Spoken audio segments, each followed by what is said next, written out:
The war between the Sandinistas and the Contras in Nicaragua, which lasted from 1979 to 1990, resulted in a significant number of human rights abuses. Among the most egregious of these abuses was the use of child soldiers by both sides of the conflict.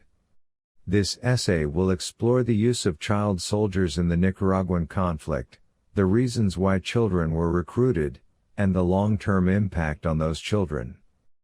The use of child soldiers in Nicaragua was widespread, with both the Sandinistas and the Contras recruiting children to fight in the conflict.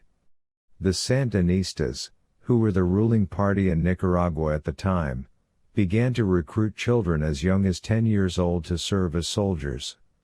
The Contras, who were fighting against the Sandinistas, also recruited children to fight in their ranks. There were several reasons why children were recruited to fight in the Nicaraguan conflict. One of the main reasons was that children were seen as being more expendable than adult soldiers. Children were also believed to be more easily indoctrinated and loyal to their commanders, which made them ideal recruits for both sides of the conflict. Here are some examples and cases of child soldiers in the Sandinista-Contra War in Nicaragua. Luis was only 10 years old when he was forcibly recruited by the Sandinista army. He was taken away from his family and brought to a training camp where he was taught how to use weapons and fight in the war.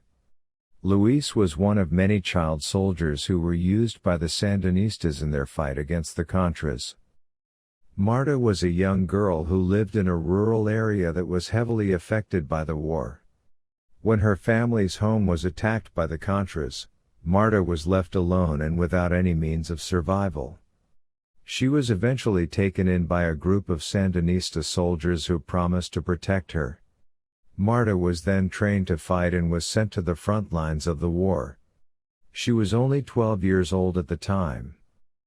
Mario was another child soldier who was recruited by the Sandinistas. He was only 13 years old when he was taken from his family and brought to a training camp. Mario was trained to use weapons and was sent to the front lines of the war. He saw many of his fellow soldiers die in battle and was traumatized by his experiences. Anna was a young girl who was forced to flee her home with her family when the Contras attacked her village. They eventually found refuge in a Sandinista-controlled town, but Anna was taken by the Sandinista army and forced to fight. She was only 14 years old at the time. Anna was eventually able to escape and was reunited with her family, but she was deeply scarred by her experiences. Children who were recruited as soldiers in the Nicaraguan conflict were subjected to brutal training regimes that included physical abuse and torture. Many of these children were also forced to witness or participate in acts of violence, including the killing of civilians. The use of child soldiers in the conflict was a clear violation of international law, including the Geneva Conventions and the Convention on the Rights of the Child. The long-term impact of the use of child soldiers in the Nicaraguan conflict has been devastating. Many of the children who were recruited as soldiers suffer from post-traumatic stress disorder, PTSD, and other mental health problems as a result of their experiences in the conflict.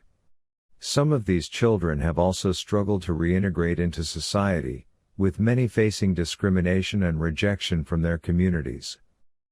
In recent years, there have been efforts to address the issue of child soldiers in Nicaragua.